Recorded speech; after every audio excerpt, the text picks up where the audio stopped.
The warmth and gaiety of a successful party. The pleasure of friends amongst friends.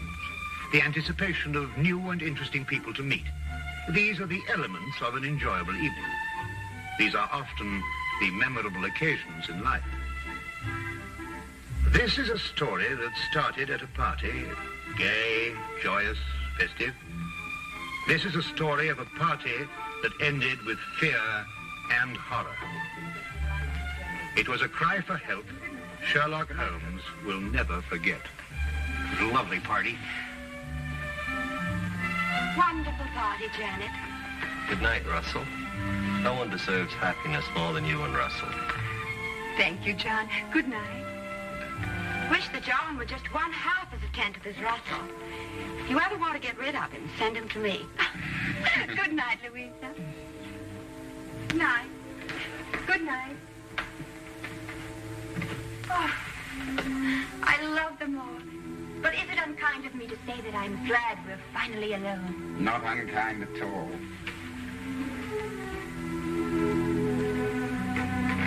Just leave everything till tomorrow, Susan. Thank you, madame.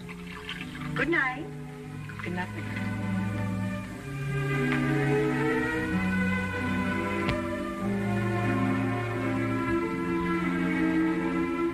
You made me very happy this evening, darling. I really am the luckiest woman in the whole world. Our first anniversary. I wanted you to be happy this year. It couldn't be any other way with you.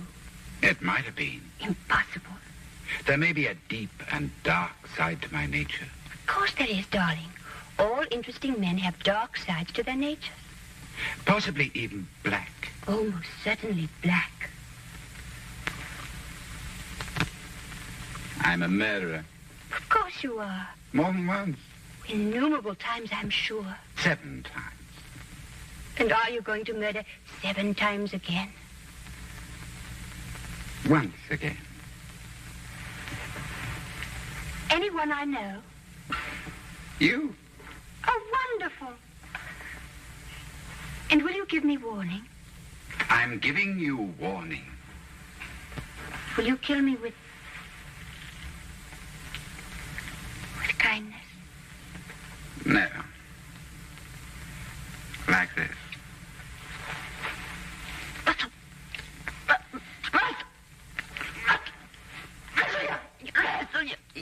you're hurting me. Russell, whatever came over you? I told you, my darling. Tomorrow, at exactly 9 o'clock, I will strangle you as I have strangled 7 before.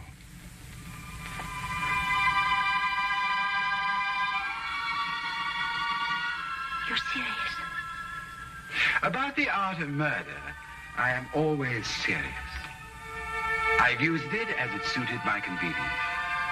Death is my only true friend. Russell, don't talk like that. You don't believe me now, my dear. But you'll think about it. You'll come to know and to fear. Then you'll fly to the police and tell them what has happened. They may believe you, they may not. And tomorrow, at exactly 9 o'clock, I will kill you.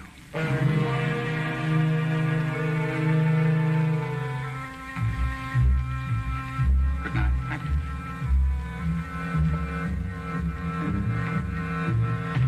Oh, yes. Happy anniversary, my dear.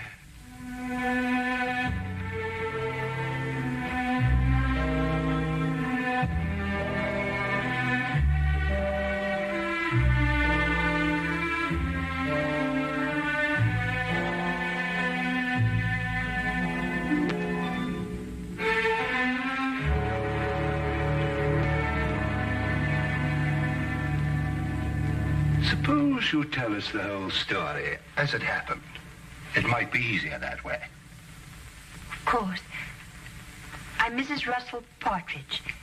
Your husband's the art collector? That's right. Ah, he's a wonderful man, your husband. I first had the pleasure of meeting him when we were guarding the French collection that came over. He's a wonderful man. Everyone says so. Yes. Now, And tell me what's troubling you, Mrs. Partridge. You can rest assured that for your own sake as well as your husband's, Scotland Yard will do everything it possibly can.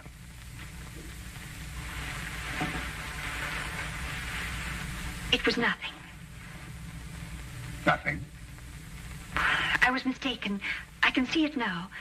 Probably the result of too much party last night and an overactive imagination. Well, perhaps you care to tell me about it anyway. It may help to dispel any doubts you have. It isn't necessary, really. I'm sorry to have taken so much of your time, Inspector. I'm sure you're a very busy man. Mrs. Partridge, I'm very pleased to hear you feel this way now. What do you mean? Your husband told me of the incident last night. He was afraid you wouldn't be able to overcome the delusion. My husband told you? Yes, he was here this morning. What did he tell you? Only that you were suddenly overcome by the idea that he intended to harm you. You're over that now, I see. My husband told you that? May I say, Mrs. Partridge, that in my experience here at Scotland Yard, I've met many people who thought for a short time that they were being persecuted. But it passes. Your husband will help you, I'm sure. I'm sure. Thank you, Inspector.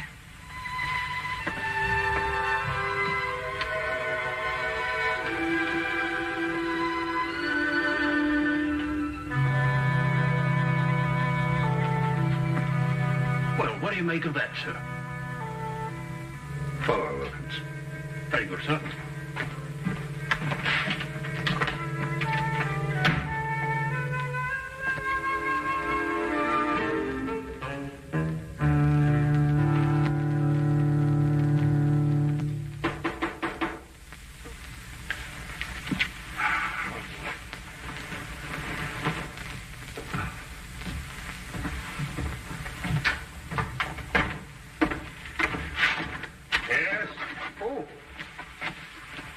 Is this the flat of Mr. Sherlock Holmes? Yes, Mr. Holmes has just gone downstairs to the tobacconist. Won't you please come in? Thank you.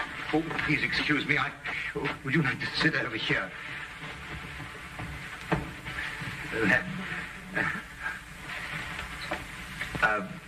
Would you care for anything? I have some fresh tea made. No, thank you. You say Mr. Holmes will be right back. Oh, yes. Oh, forgive me. I'm Dr. Watson. How do you do? I'm Mrs. Russell Partridge. Oh, your husband's the art collector. Yes. Oh, I met him not long ago. Wonderful man. Thank you. Of course, I'm not much an authority on art myself. I just like what I like, you know. But I understand he's one of our leading judges. Yes, that's true. Wonderful man. Interesting, too.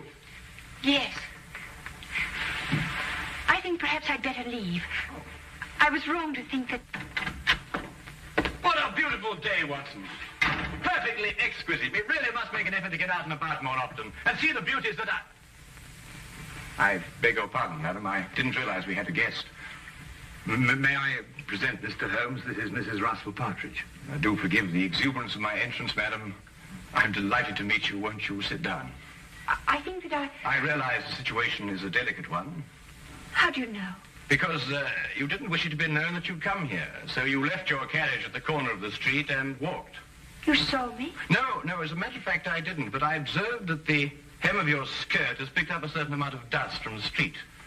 And though you undoubtedly came by carriage, because your shoes, which are extremely fashionable ones, were not meant for comfortable walking.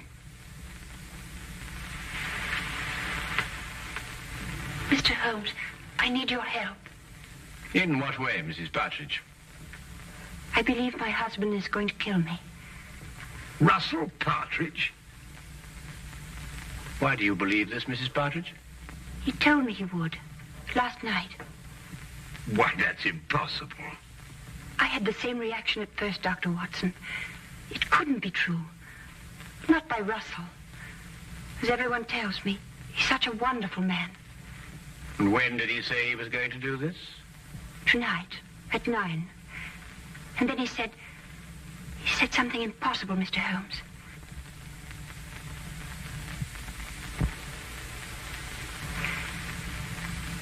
He said, I would be the 8th.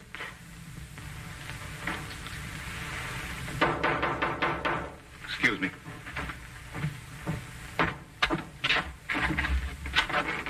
Hello, Inspector. What do I do for you? Hello, Dr. Watson. I want to speak to Mrs. Partridge. How do you know she's here? I had her followed from Scotland Yard. Oh, I see. I'm sorry to have to do this, Mrs. Partridge, but I was afraid you might still think you were in danger. I see now that you do. I'm sorry. But Lestrade, Mrs. Partridge has just told us that her husband is going to kill her tonight at 9 o'clock. Mr. Partridge came to the yard this morning to tell me that his wife was going to call on me. How did he know? He said you told him you were going to call. That's not true. I decided to do it this morning. It was 10 o'clock, I remember. Mrs. Partridge, at 10 o'clock, your husband was still sitting in my office. Mr. Holmes, I don't understand. I don't understand how Russell knew I would go to see Inspector Lestrade. I swear I never told him. Everything I told you is true, exactly as it happened. Do you believe that?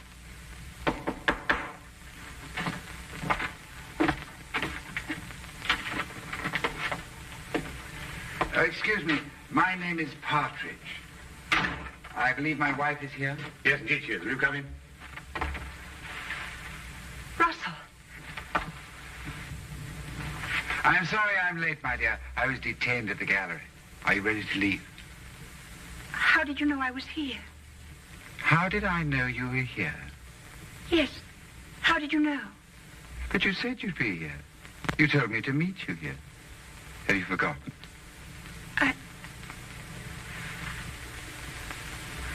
I must have forgotten. Excuse me. Forgive me for interrupting you, gentlemen, and thank you for any consideration you may have shown my wife. Good day.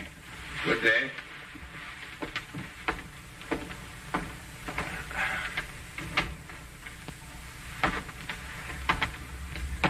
Well, I'd say that young woman was heading for a complete nervous breakdown. I've seen these delusion cases before. A very interesting man, and a very distinctive one. When I went down to the tobacconist, I wondered why he was standing at the corner of the street, watching this flat so intently. And now I think I know why. Yes, indeed, a very, very interesting man.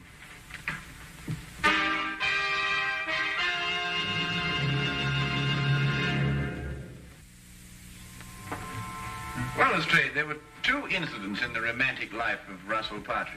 In the first case, his fiancée ran off with another man and was never seen again.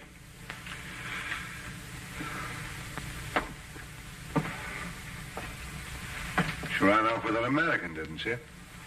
Was this confirmed or assumed, Lestrade? Well, I don't know. And in the other case, he was left at the altar, I believe the expression is. Yes, that's right.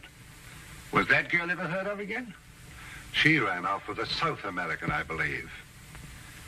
But really, Holmes, it just isn't logical.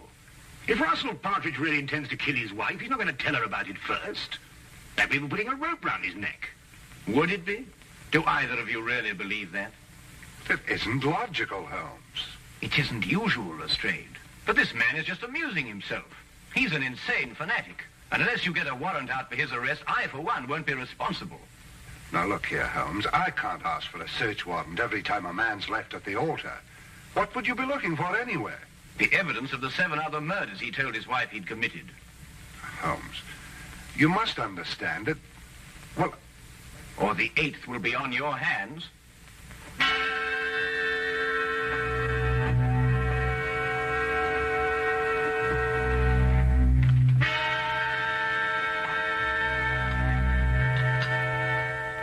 Going completely against his own judgment, Lestrade had the search warrant issued, and Scotland Yard entered the Partridge house and searched with the thoroughness and efficiency that only that organization was capable of. From basement to attic, no wall, no object was left without meticulous examination.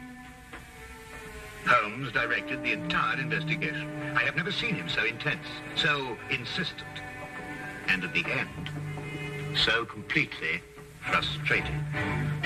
If Partridge was the criminal Holmes believed, there was no question he had won.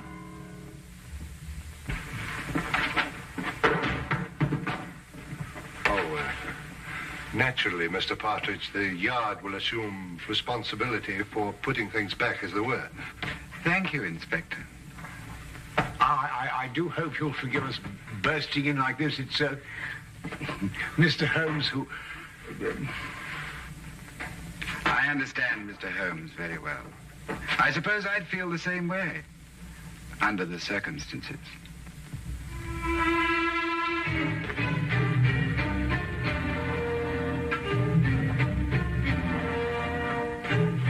What time is it, Watson? A few minutes after 7, 5 minutes since you last asked me. It's there, Watson. It's there. I'll swear it's there. What's there? The evidence that Mrs. Partridge isn't lying. That her husband is a murderer. It's in that house somewhere. I'll swear it. But you've searched all over the house, Holmes. You've measured every inch of it. I know, Watson, but it is there. I've overlooked something. And unless I can find out what it is, that girl is going to be murdered in 2 hours. He said 9 o'clock. Even if he intends to murder the girl, he doesn't have to do it on schedule. But he does. That's part of his disease. That man works like a clock. He tempts the police by having the victim report the murder in advance, and then he has to complete his game by murdering on the moment, the exact moment. Ah. Now where are you going? Out. That I can see, but where? For a walk. We believe we searched every inch of that house. Now I've got to find the one place that I missed.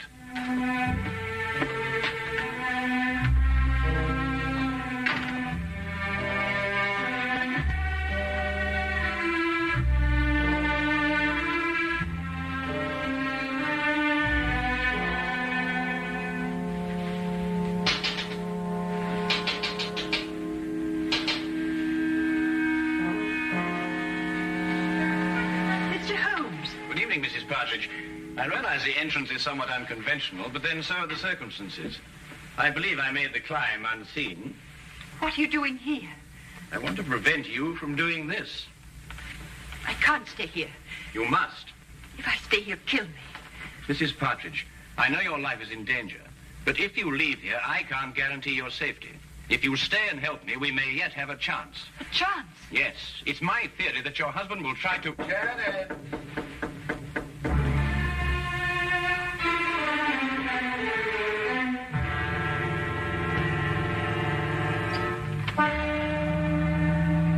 Hello, my dear. You were so quiet up here, I thought perhaps something was wrong. Are you planning a trip? No. Going out, perhaps? I was.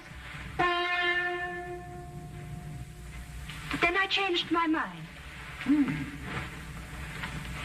Why did you change your mind? Because I think you're lying. You're insane, Russell. But I don't believe you're dangerous. I shall stay here tonight and leave in the morning. I'm glad you feel like that, Janet. It shows you have great strength of character. Where did you kill your other 7 victims? Here, in this house. How did you dispose of their bodies? The bodies are still here. But the police searched the house. I know. I watched them. Very efficient. Especially with Mr. Holmes to guide them. A very clever man, Mr. Holmes. It was a tremendous temptation not to tell him where to look. It's 8:45. You have 15 minutes.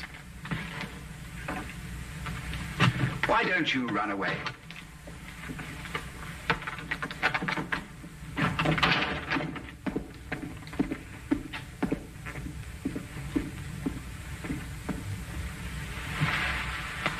Very well done indeed, Mrs. Partridge.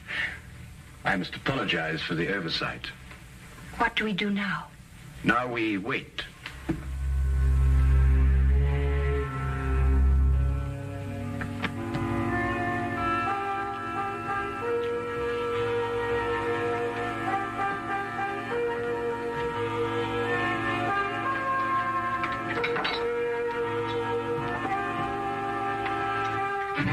Only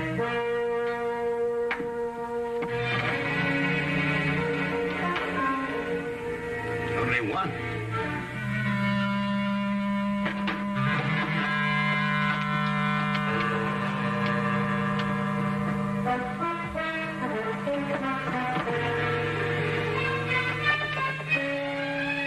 Holmes.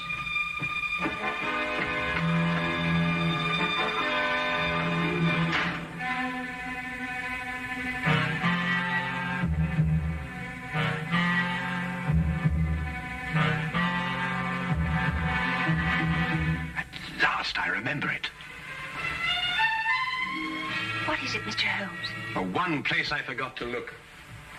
I'm going to step outside now, and I want you to count up to 10, go to the head of the stairs, and then start slowly down. Will you do that for me? I'll try. Don't worry. I'll be there. 10 seconds, remember?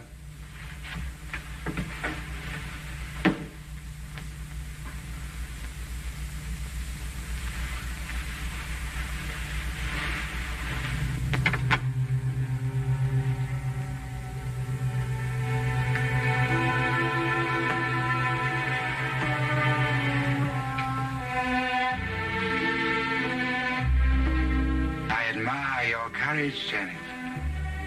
Aren't you afraid? No. I don't believe you. I think you are afraid. No, I'm not. The others were afraid. Don't take that last step. How did you get in? The important thing is that I'm here and that your wife is safe. And because of your premature revelation of yourself, so am I. I'm sure it is not against the law of England to walk up the stairs in one's own house. Besides, my wife is completely unharmed. And the other 7, Mr. Partridge? What other 7, Mr. Holmes? You searched this afternoon. The other 7 exist in my poor wife's sick imagination. Yes, and in mine, too. I know where they are now. Really?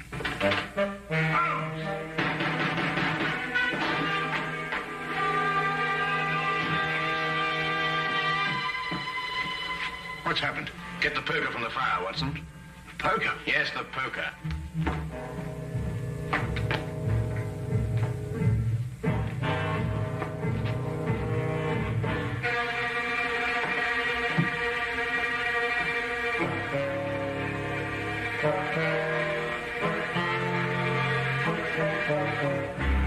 I imagine there is a way of opening your unique coffin, Mr. Partridge.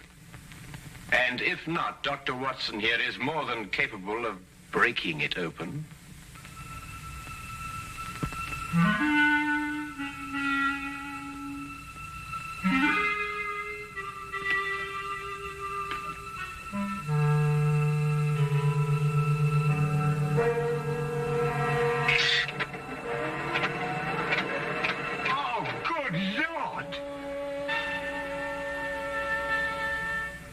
The mortal remains of his 7 victims, Watson. Each step a coffin, and each coffin a monument to the most insane killer I have ever met.